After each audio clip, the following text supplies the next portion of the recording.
undang-undang membentuk menjadi open legal policy. MK ketok palu, menolak semua. Dengan alasan itu ada, loh yang jelas-jelas open legal policy mengatur umur, dijatakan adalah menyangkut ini prinsip yang bertentangan dengan undang-undang dasar. Loh kenapa tidak dia memutuskan ini bukan ranahnya MK, ini ranahnya ada pembentuk undang-undang, maka silakan ajukan perubahan. Kenapa nggak memperlakukan hal yang sama?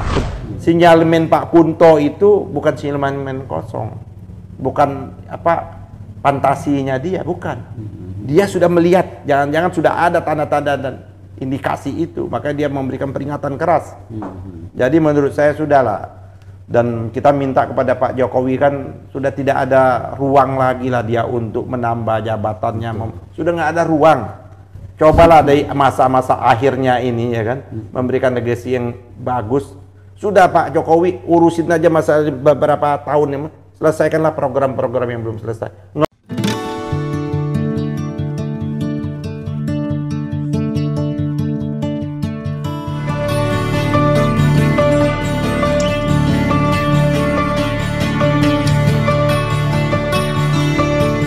Bismillahirrahmanirrahim. Assalamualaikum warahmatullahi wabarakatuh.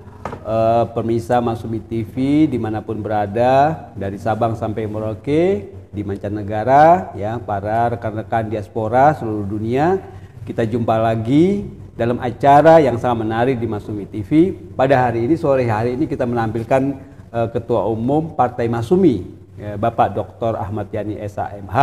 Ini terkait dengan topik yang memang betul-betul ini sangat mengagetkan. Anyar ya.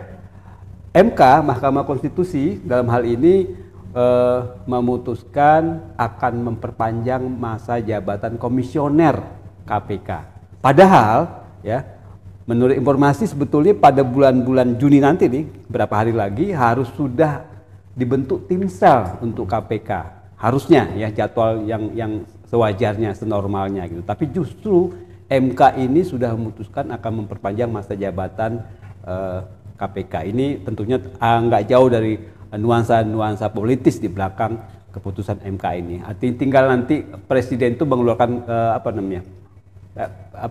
kepres atau apa untuk pengangkatan KPK, anggota yang baru ya, yang diperpanjang masa jabatannya. Nah, untuk bahas ini ahli hukum betul ya, Pak Ahmad Yani akan menguraikan bagaimana tentang hukum tata negara terkait dengan perpanjangan masa jabatan KPK ini. Silakan Pak. Bismillahirrahmanirrahim. Assalamualaikum warahmatullahi wabarakatuh. Pemirsa Masumi TV yang berada dari Aceh sampai Papua, rekan-rekan kita di diaspora, di LI, pukul 5 pagi nih. 5 pagi sekarang. Teman kita Chris sudah siap-siap mau kerja itu. Iya, baru bangun subuh. Subuh. Tata di New York ya. Iya.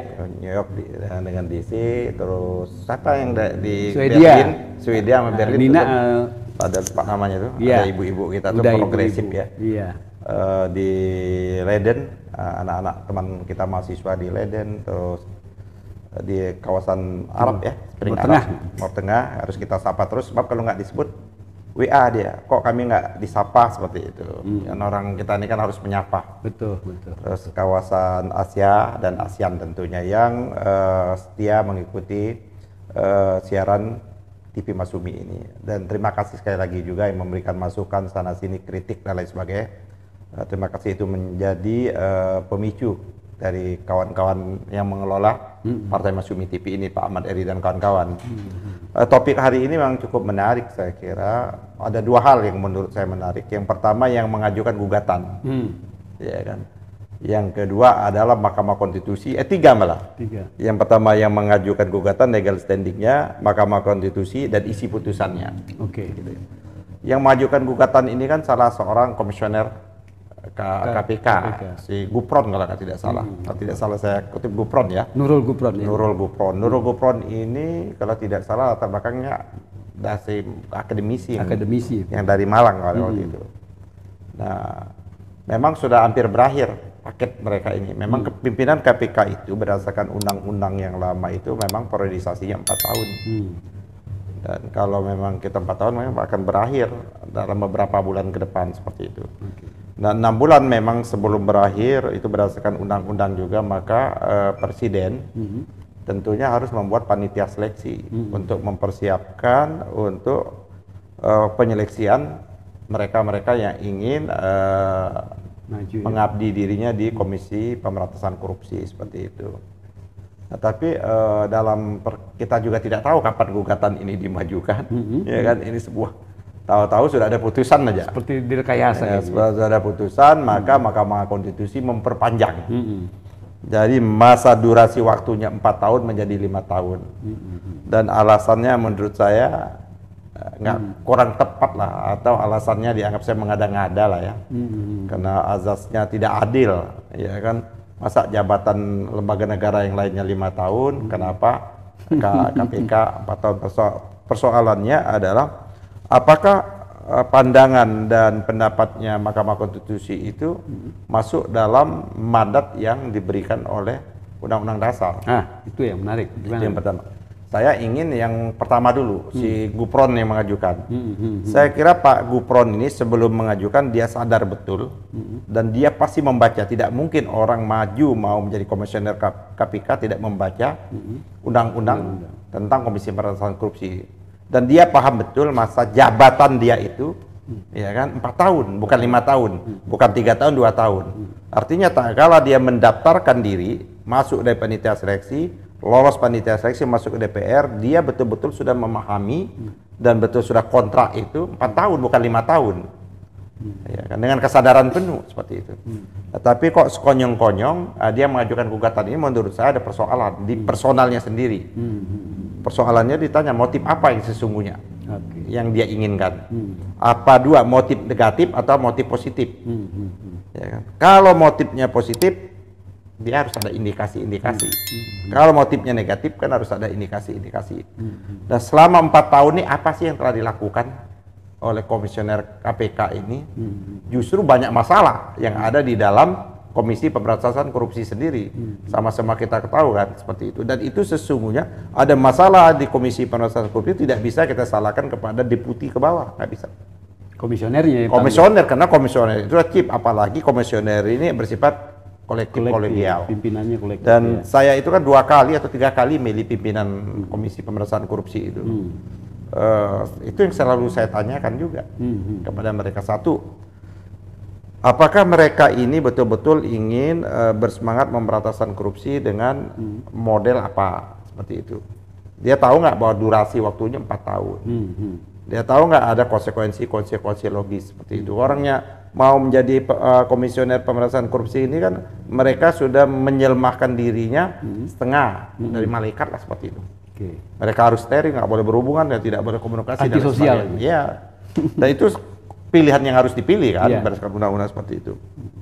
Nah, oleh karenanya menurut saya agak perlu tanya-tanya. Atau ada paket tersendiri yang kita tidak mengetahui.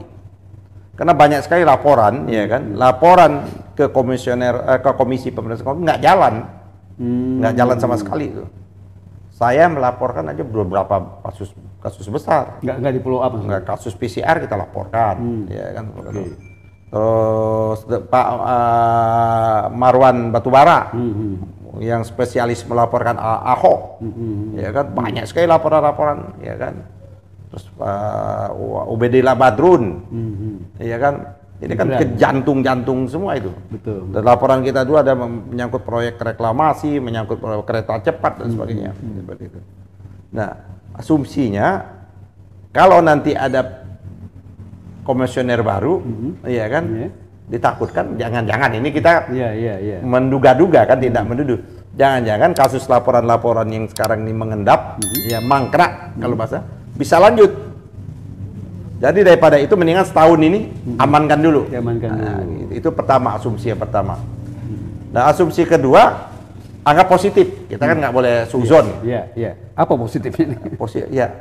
Kalau positif, kita tidak melihat bahwa kita mau nih ada, kalau positif kan sekarang ada kasus besar, Pak Eri, BTS, kasus triliunan itu. dugaan penyimpangan, dugaan korupsi itu sekitar 8 triliun dan 9 triliun itu dugaannya ya. Dan sekarang kan masih berjalan itu. Mandat undang-undang itu bahwa KPK menjadi koordinasi dan supervisi terhadap kasus ini. Ya, pertanyaan, apakah kalau nanti ada komisioner yang baru akan tidak terjadi koordinasi dan supervisi sehingga kasus ini dilokalisir seperti itu? Ya sudahlah yang sudah ada, karena sebagaimana dikemukakan ya, benar atau salah saya tidak paham, ya kan, saya tidak paham seperti itu. Tidak hanya menyangkut John nih di Plate, kalau saya bilang kata Plate ya, seperti itu. Kan menyebutkan sudah beredar itu di media sosial grafik, ya kan, grafis siapa-siapa A, B, C, D dan kemana-mana kan sudah. Tapi kan tidak mungkin yang namanya kasus korupsi sebesar itu hanya melibatkan satu orang. Apalagi ini kan proyek anggaran. Tidak mungkin, saya pernah di DPR, anggaran itu hanya dilakukan oleh satu fraksi. Nggak mungkin. Nggak bisa. Nggak mungkin. Pasti disetujui. Ini sama kayak proyek iktp lah. Betul. Proyek iktp dan ini kan masih berjalan. Nah, di samping itu ada pihak swastanya. Kan sudah ada PT yang masuk dari PT besar ini, ya kan? Termasuk 9 naga itu, kan satu di antaranya itu yang selalu mendapat prioritas. Ada orang-orangnya menjadi dubes, ya kan? Ada orang-orangnya menjadi mengelola IKN, ya kan? Seperti dari korporasi ini, ya kan? Nah, kita ingin lihat nanti aliran yang 9 triliun, dugaan 9 triliun tadi itu dari swasta ini mengalirnya kemana? Seperti itu. Kan kita tahu nggak mungkin itu hanya alirannya ke satu partai, saya nggak yakin. Nah ini apakah itu bagian paket memperpanjang ini dalam rangka paket mengamankan itu? Gitu loh. Apakah paket memperpanjang itu satu? Atau kedua, nah ini yang sudah menjadi perbincangan kita dan di Masumi TV ini sudah berkali-kali juga, termasuk tadi relawan Bronis dan Abri tadi ya, yang menyatakan ada indikasi-indikasi bahwa Mas Anies akan tidak mendapat tiket, akan dijegal seperti itu. Dieliminasi. Kan ada tulisan yang terbaru ya tadi. Siapa nama yang menulis terbaru itu, nanti kita konfirmasi, nanti kita bicara itu ya. Bahwa yang akan dimajukan 2. Dan Presiden masih cawi-cawi. Sebenarnya kita buat lagi, saya lagi mengundang Dr. Margarito. Apakah boleh Presiden cawi-cawi? Apakah itu masuk wilayah dalam konteks ketatanegaraan, tugas kepemerintahan? Tugas pemerintahan itu kan jelas limitatif yang diatur oleh Undang-Undang Dasar. Sedangkan urusan Presiden Capres itu bukan urusannya tugas kepemerintahan. Itu tugasnya beda sama sekali. Nah, kalau bukan berarti ada penyalahgunaan kewenangan, ya kan? Ada penyalahgunaan, termasuk mengundang di istana dan sebagainya, itu nggak boleh sama sekali. Dan tidak ada di dunia ini kecuali di Indonesia. Nah, apakah ini paket? Kita kembali lagi fokus ke KPK ini ya. Anies, atau ingin memang mentarget Anies ini, sebab kalau nanti ada komisioner baru ini nggak ada. Kalau sekarang kan Anies ini ngantung nih, iya kan, ngantung. Mereka ya, ini Formula E ini mereka yang tidak mau sudah tidak ada lagi di KPK kan, akan ada seperti itu. Apa itu motif memperpanjang ini? Seperti itu. Banyak tuh hal-hal yang besar tidak dilakukan oleh KPK atau hanya ingin membidik Saudara Anies seperti itu. Yang akan menjadi target sasaran. Karena kalau Saudara Anies jadi tersangka, maka dia syarat untuk mencalonkan itu syarat personalnya tidak jadi kan? Betul. Belum lagi syarat pendukungnya. Jadi itu kita dari segi itu. Nah, dari segi kewenangan ini menurut saya memang saya sudah dengan kawan-kawan tata negara ya, sudah merenung kayaknya kita sudah tidak membutuhkan Mahkamah Konstitusi lagi. Menarik. Iya. Termasuk dengan KPK nanti kita bisa bahas apa kita masih. Menurut saya Mahkamah Konstitusi sudah jauh melenceng dari apa yang diinginkan oleh pembentuk atau perubah Undang-Undang Dasar, pelaku Undang-Undang Dasar. Kenapa meletakkan Mahkamah Konstitusi menjadi badan tersendiri? Lacak di original intent, sebenarnya itu pikiran Mahkamah Konstitusi itu semua menyatakan bukan lembaga yang berdiri sendiri seperti sekarang ini. Dia bagian dari Mahkamah Agung. Karena contoh kan pada waktu contoh Perancis beda sistem kita sama Perancis kan beda. Sistem pemerintahan kita beda bentuk seperti itu. Nah, tapi sekonyong-konyong di akhir ya kan bisa dicek, nah, bisa dibaca di bukunya Pak Jimli, berdiri sendiri seperti itu. Oke lah, kita berharap ya kan dia menjadi the guardian of konstitusi, penjaga konstitusi. Tapi apa sekarang ini ya kan malah kita geleng-geleng dengan keputusannya. Belum lagi kasus yang menimpa, nanti kita bongkar nih kasus yang menimpa ini ya. Nah, kembali lagi dengan kasus ini, menurut saya tidak ada otoritas dan kewenangannya MK menyatakan itu. Karena itu membentuk norma baru. Norma baru, oke. Ya kan, norma yang lama itu 4 tahun. Norma lama itu masa durasi kepimpinan KPK itu ada 4 tahun, bukan 2 tahun, bukan 3 tahun, bukan 5 tahun. Kan seperti itu 4 tahun dia. Itu fix norma itu sudah dirumuskan oleh pembentuk undang-undang, yaitu DPR dan Presiden. Nah, ini dia menambah mandat dari mana? Dengan argumentasi nggak adil. Itu nggak ada urusannya adil atau tidak adil. Ya nggak ada urusannya. Bagaimana menyatakan adil tidak adil? Kita lihat betapa tidak konsistennya MK pada waktu MK mau merubah undang-undang MK tentang memperpanjang umur mereka sendiri, kan aneh ada kan, ya kan seperti itu. Dia menyatakan ini nggak bisa melalui putusan MK, harus kembali kepada pembentuk undang-undang, yaitu melalui legislative review. Walaupun kita mengetahui sebenarnya legislative review kemarin itu saya mendapat informasi ini ya, informasi, dan informasi ini akurat lah ya, akurat karena dari pelakunya langsung itu dan kawan-kawan DPR. Sebenarnya undang-undang perubahan undang-undang MK itu kan undang-undang itu tentang durasi juga, durasi waktunya. Jadi dengan undang-undang perubahan itu maka masa jabatan hakim MK itu berumur 50 tahun paling rendah dan berakhir umur 70 tahun. Dia memperpanjang. Jadi mereka tidak melalui fit and proper lagi atau melalui terus langsung bisa terus diperpanjang. Ya, jalan tol ya kan. Ini jalan tol MK bukan jalan tol yang utangnya banyak sekarang ya. Contoh seperti itu. Nah, jadi apa namanya? MK mengusulkan itu. Artinya apa nih target? Saldi Isra. Oh, nggak masuk gitu ya? Saldi Isra ini berumur 50 tahun. Gerah dengan Saldi Isra ini karena Saldi Isra walaupun dia unsurnya pemerintah, tapi banyak sekali dia membatalkan undang-undang yang dibuat, termasuk yang namanya IKN, termasuk dia tidak, menurut dia inkonstitusional. Ombudsman, termasuk bagaimana gugatan 23 kali, 24 kali, 25 kali lebih tentang bahwa tidak sahnya presidensial threshold. Karena bertentangan dengan Undang-Undang Dasar. Undang-Undang Dasar itu jelas pasal 6A itu adalah namanya close legal policy, bukan open legal policy. Undang-undang membentuk menjadi open legal policy. MK ketok palu, menolak semua. Dengan alasan itu ada, loh yang jelas-jelas open legal policy menyatur umur, dijatakan adalah menyangkut ini prinsip yang bertentangan dengan Undang-Undang Dasar. Loh kenapa tidak dia memutuskan ini bukan rananya MK, ini rananya ada pembentuk undang-undang, maka silakan ajukan perubahan. Kenapa nggak memperlakukan hal yang sama? Seperti itu gitu ya? Kan sama ini. Nggak konsisten kelihatannya. Ya, kalau nggak konsisten MK banyak sekali. Ya kan bukan 1 kali, 2 kali ini. Seperti itu. Nah, menurut saya ini problem. Problem terus. Terus yang kedua kita lihat juga di sisinya MK ini, ya kan? Apa dasarnya juga MK coba membanding-bandingkan dengan lembaga-lembaga negara yang lain. Ya betul. Kok negara Mahkamah Agung 5 tahun pilihannya seperti itu, ya kan ini, ya itu tergantung pembentuk undang-undang. Jangan dia lupa, nggak bisa sebenarnya. Kenapa ini ada lembaga yang dibentuk harus mendapat persetujuan rakyat? Ada itu lembaga itu, karena rakyat yang berdaulat. Tapi karena tidak semua lembaga itu harus melalui pemilu, maka melalui wakil-wakilnya Pak Eri. Itu filosofinya itu.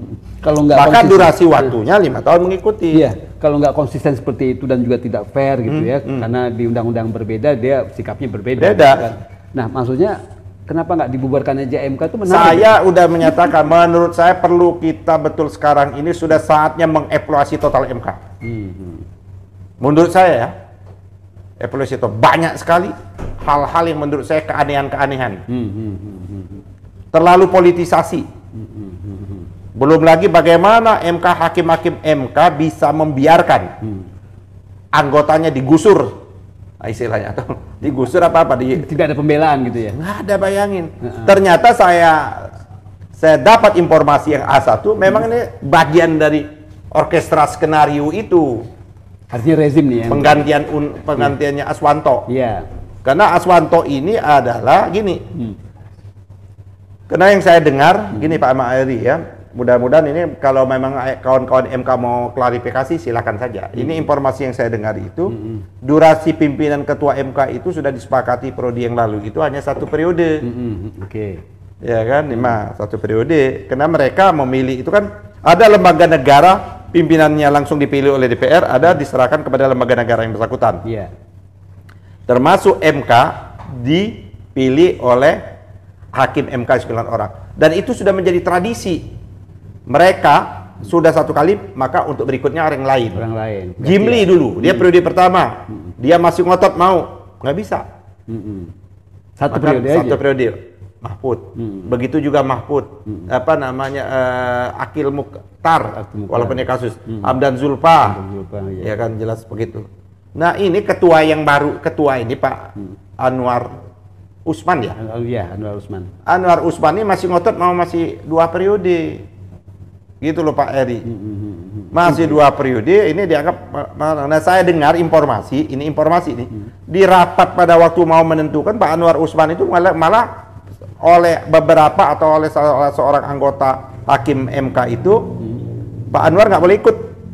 Ngusir keluar gitu ya? Iya, kenapa dia membicarakan dia? Iya, tapi ada hakim MK yang membela dia juga, sehingga itu putus deadlock. Nah, karena deadlock itulah kesepakatan, maka ini periodisasinya harusnya Aswanto, gitu. Nah, karena Aswanto ini masih pengen juga kan, ya sudah digusur saja sekaligus. Oke. Lihat ini, jangan kita lihat ini loh. Kita lihat nanti kalau pemilu ini kan udah berulang kali. Lihat di pangkal, lihat di ujung. Iya. Begitu sistematis, terstruktur dan masif. Betul. Untuk melindungi. Nah, tapi belum yakin juga. Guntur kan terpilih, disumpah. Karena Guntur ini kata dia melamar, nggak ada tesnya. Di DPR tuh nggak ada pengumuman Komisi 3 ini penerima, nggak ada sama sekali. Sekonyong-konyong saya informasi dari kawan-kawan Komisi 3. Dia itu hanya mengantar surat. Tapi DPR udah kamu duduk sana, ditanya kamu mau jadi hakim MK atau tidak. Tidak pernah tradisi itu kami lakukan di Komisi 3 dulu. Justru pada waktu kami membentuk panitia ahli. Silakan panitia ahli menilai, termasuk Aswanto, termasuk siapa yang sekarang ini yang ada itu, mereka Saldi itu termasuk yang menguji Aswanto. Karena waktu itu Saldi kita minta menjadi tim ahli. Kita bentuk 11 tim ahli. Kita hanya tinggal nunggu. Hasil tim ahli itulah yang memberikan pada KT ini layak ranking 1, 2, 3. Berdasar itulah kami memilih pada waktu itu. Karena hak kita memilih. Iya. Seperti itu. Nah sekarang sekonyong-konyong langsung jadi. Nggak ada protes apapun. Seperti itu. Tapi belum yakin juga. Ini jangan-jangan putnya si Guntur ini nggak ke saya. Kan ada gugatan loh ke TUN, ke Absan. Tapi setelah pemilihan gugatan itu dicabut gitu loh. Kan jelasin. Nah, kembali lagi ke kasusnya si MK dan KPK ini, menurut saya menggelikan dan sekaligus menjijikkan gitu loh. Menggelikan dan sekaligus oleh karena itu menurut saya sudah tidak ada lagi syarat yang utama di MK itu adalah negarawan. Menurut saya sikap-sikap negarawan itu sudah hilang. Karena sikap-sikap negara sudah hilang, maka sudah saatnya kita memikirkan ulang MK itu. Bubarkan aja gitu ya? Ya, bukan dibubar, dipindahkan. Ya kan? Dipindahkan, subnya itu bagian dari Mahkamah Agung. Saya sudah banyak kasus, sudah kan? Kasus korupsi sudah terbukti di MK. Macam-macam kasus sudah banyak seperti itu, masuk di internal mereka seperti itu.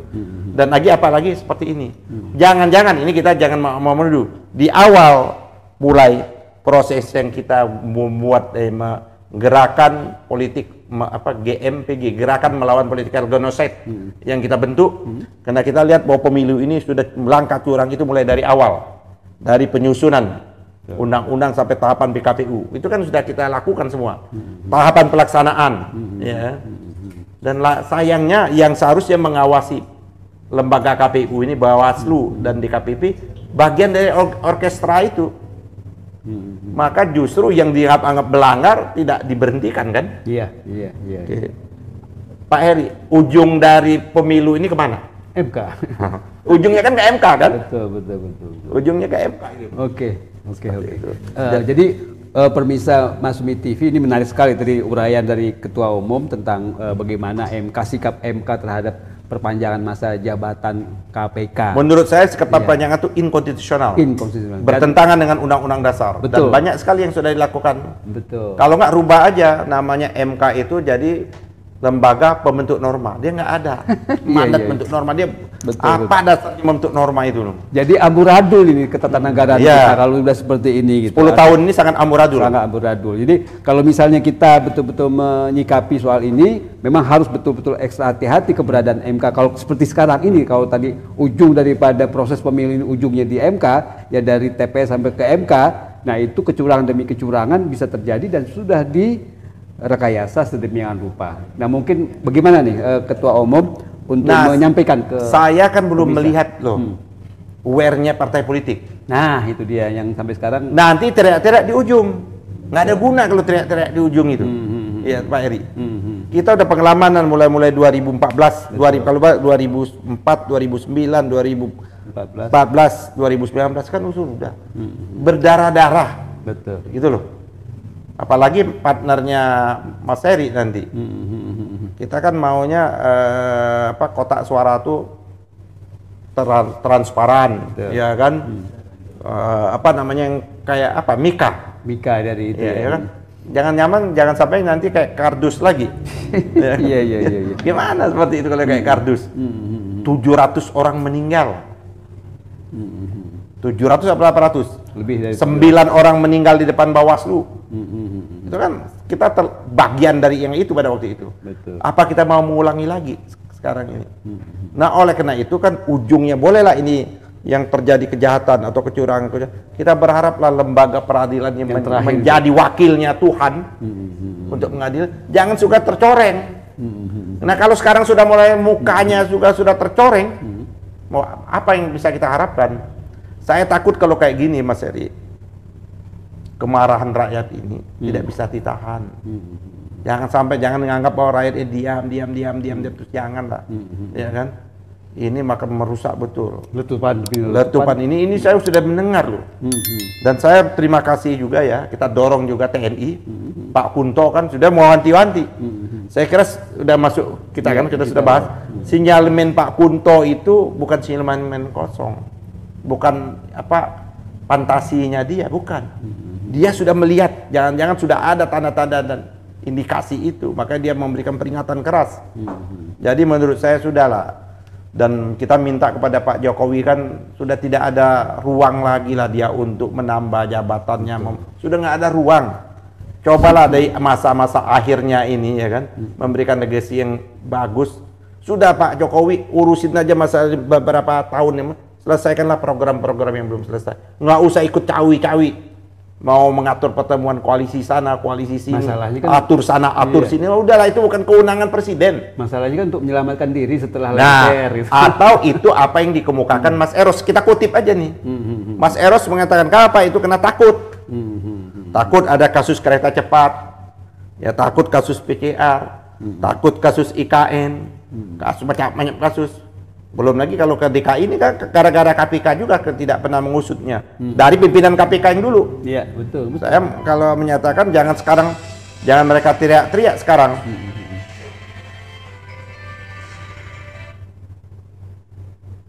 Dari jangan teriak-teriak.